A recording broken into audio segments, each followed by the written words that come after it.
Man does not live by bread alone. Good morning. Happy Sunday. Welcome to another episode of Coffee and Rosaries with Father Pat. Sunday, February 26, 2023. In today's gospel, we again are reacquainted with the 40 days and 40 nights in which Christ went out into the desert to fast and to pray. Now, during this time, as we read on, the devil came to him and tried to tempt him. Okay? And unlike a popular song, no, he didn't have a golden fiddle, so let's get that out of your minds. But he did come there to tempt Christ. And much like all of us, when we are at our weakest, when we are going through rough times, evil does tempt us. And that's the time when we need to be the strongest, when times are their toughest. So we may be tempted to do things that we normally would not do. Evil may catch a hold of us when we may be in a troubled state. But as always, we do need to be strong. Not always easy to do, but we do our best. So Christ is out in the desert and he's fasting. And the devil comes to him and offers to turn stones into bread for him. Now, Christ having fasted for quite some time, I'm sure him being not of mankind, but living among us and still having this mortal coil, I have no doubt he was hungry. And the devil tempted him by taking stones and attempting to turn them into bread for Christ. And Christ turned them down. He said, "Man does not live by bread alone."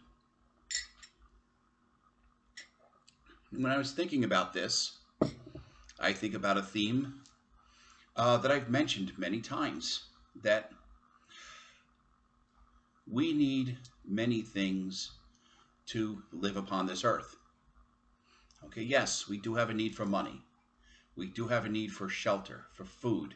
We do have a need for all the things. We need a way to get to and from work. We need a job to get the money that we need. We do need these things.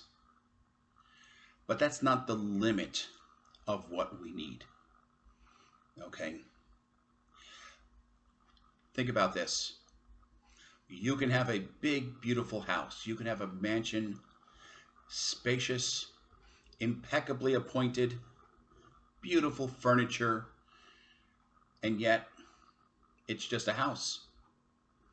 What do you need to make it a home? Well, the first thing you need is God. Bring God into your home. Bring into your home the teachings of Christ. And one of the things that makes a house a home, love, people. During COVID, even my apartment was a home. I invited people over. We had a chance to talk, to watch movies, whatever we needed just to get through those lockdowns, that very rough time. And having that friendship, that love for my friends, yes, the apartment was a home. So let's take a look at, again, Christ being tempted. Man does not live by bread alone. We do not survive alone by the trappings of this physical world. Now, I was reading this gospel, and all of a sudden, I started thinking about the Transformers. You know, robots in disguise. Wait with me on this one. Work with me here. A few years ago, when my nephew was younger, if he worked hard in school, got good grades, he would have a day out with his favorite uncle. We'd go out to eat. I'd take him to the comic book store, maybe get him a small gift. But we always went to go see a movie. And we went out at one time to go see the first Transformers movie. Say what you will about the movie. Special effects were awesome. It was not going to win an Oscar, but it was a nice day out. But I'm not necessarily thinking about so much the movie as I'm thinking about one of the stars of the movie, a young man by the name of Shia LaBeouf. Okay, I hope I'm saying his name right. Shia came to fame at a very young age. He did a few movies, became very popular. I know as a school teacher, the young ladies definitely liked to see movies that he was in. They thought he was a handsome young man. He started to gain wealth and fame. But was that enough? See, unfortunately, what we learn about with many people in Hollywood, they rise to fame and then they fall. And they fall hard. Shia was starting to get into trouble. He was having fights with people on the sets of movies. As a matter of fact, because of disagreements that he was having and the fact that he was becoming difficult to work with, was the fact that he was quietly written out of the third Transformers movie. There was a mention made of him and his family, but basically he was out. So he started to get a reputation, arguing, getting into fights, substance abuse. He was falling, and he was falling hard. So maybe all the wealth and the fame, maybe he needed something much more. Maybe he needed something more than bread alone to survive.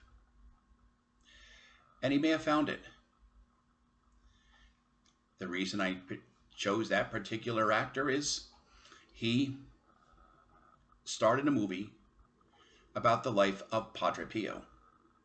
Now, I know that Padre Pio is very well known here in northern New Jersey for being a man who only passed recently and was known for having stigmata. The bleeding on the palms, the feet, and even over on the side. The exact spots where Christ was nailed to the cross, where the nails passed through his body, and also where he was pierced with a spear. So, yeah, that was Padre Pio. He lived his life with these stigmata, and they would bleed constantly, and it was very painful for him. But whenever you saw him celebrate Mass, you look in his eyes, nothing less than pure joy. It's an amazing story. So, Shia was chosen to star in this movie. I'm guessing it was a slightly younger Padre Pio, maybe the beginning of the occurrences of the stigmata. Maybe him as a younger person, a troubled young person, wondering, why is this happening to him? But during the course of the movie, Shia found what he needed. He realized that he needed more than just bread alone. He found God. He found his faith. It's a beautiful thing. Don't know when the movie is coming out. I'm sure I'll watch it. Maybe I'll invite friends over. We'll do a watch party. But I haven't heard much about Shia lately. Haven't heard anything about fights in clubs, disagreements with cast and crew of movies. As a matter of fact, on the set of this Padre Pio movie, no stories came out about him being disagreeable, arguing, or fighting with cast and crew. Apparently, he was very well behaved. Probably found God very early on. Probably read through this script and realized what this was about a man who was truly touched by God. That may have changed him. I know that after hearing about him starring in this movie, don't hear much from him lately.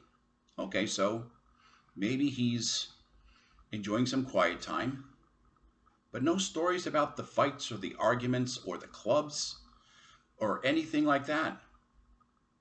He may have changed. God bless him.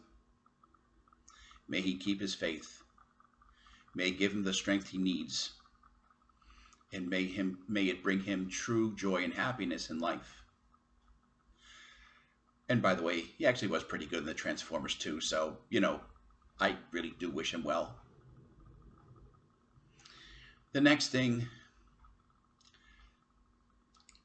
the devil does with Christ, tells him that, you see this city, all these cities on the earth will be yours if you kneel down to me, the devil, and praise me. Well, Christ said no. I mean, how many times are we tempted? We're tempted a lot. Some people don't realize it. We're tempted daily. But the devil offering something in return. I wonder how many people say something like,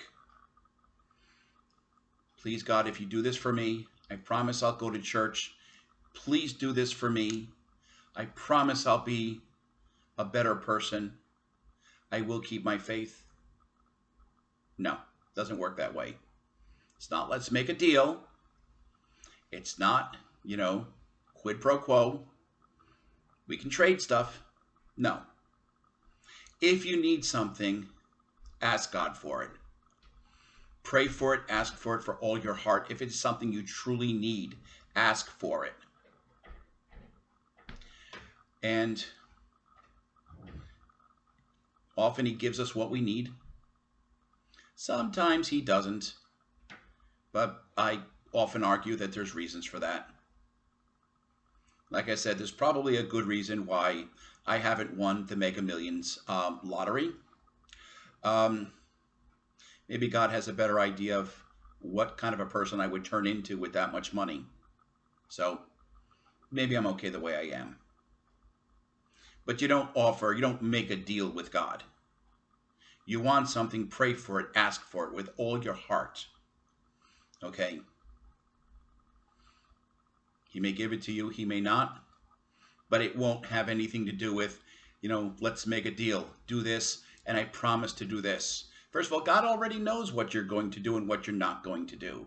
So if you ask for something and you say, I promise I'll attend services on a regular basis, I'll go to church every week, he already knows whether or not you're going to do it. He may know that you may not be able to do it or you may not do it. So don't argue for that. Don't make a deal. If you want something, ask him what you want, what you need. He just might give it to you. And then the devil takes Christ to the highest spire, the highest point on a building, a cathedral possibly. Throw yourself down. If you are truly the Son of God, let your angels save you. And then Christ said, no, don't test me. I will not be tested. You do not test him. You do not test God. Okay? You don't say, well, if there really is a God, then do this for me. If there really is a God, end war right now, end famine right now, end disease right now. No, don't test him. You do not test God. Okay? Again, you want something, pray for it. And by the way, work for it too. You know, a lot of people would love to see an end to famine in this world. I wonder how many of those people are willing to donate to a food pantry, to work at a soup kitchen, to give of themselves to help others. Okay, don't test God. You know, you want something, ask for it, but also work for it. You know, I saw a meme on Facebook that if you ask God to move a mountain, he may just give you a shovel. So if you want something done, you might have to put some work in it for yourself. If you want to become rich, if you want a better life, you know what? Maybe you'll put a little extra money away every week. You'll avoid unnecessary spending. Maybe you might decide, hey, I'm going to take an extra course, get some extra skills, so I can add that onto my resume and get a better job. Okay? You want something?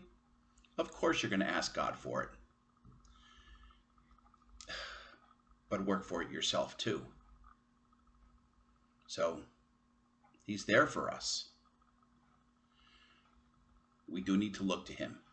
We do need to ask him. We do need to pray, and pray every day. By the way, as a little bit of a side note, I mentioned that for Lent, one of the things that I wanted to give up was hatred and anger. Okay? And I'll tell you right now, it is not easy. This past week, oh my gosh, a lot of people cutting me off on the road. A lot of people cutting across like 2 lanes at a time. And you know what I do to them? They look at me in their rearview mirror. I'm making a sign with my hand. No, not that sign. But I do give the sign of the cross to them. Consider that a short prayer to the person that cut me off on the road. And for one person that felt it necessary to yell at me this week, and it wasn't for a good reason, I add them onto my prayer list every morning. Person that yelled at me upset me a great deal. What do I do for him? I pray for him. And to tell you the truth, I kind of let him know that, yes, I will pray for you. At the height of his anger, that's what I said to him. Kind of caught him off guard. Hasn't said much to me in the past few days. Hopefully he's thinking about that. But it wasn't easy. Somebody's yelling at me, saying not nice things to me. Yes, I can feel a little anger inside. I can feel hurt. Okay, I do get hurt. I have emotions. And what did I do? I prayed for him. I continue to pray for him. I guess I also realized too that if he's angry and he's lashing out like that to me, there's got to be a reason for it. And maybe there are problems I do not know about. So maybe, just maybe, he needs those prayers a little bit more than I realize. So hopefully this week, I will pray for strength. I will pray to be able to give forgiveness. And I hope to be able to continue with my fast, giving up hatred and anger for Lent. And you know what? If I could do it for 40 days, maybe I can do it for a lot longer. So maybe if you want to give up something negative in your life, jealousy, anger, hatred, give it up for 40 days. It just might become a lot easier to do ongoing after Lent is over. And by the way, one thing I will not give up for Lent, I will never give up gratitude. I will feast on gratitude for Lent.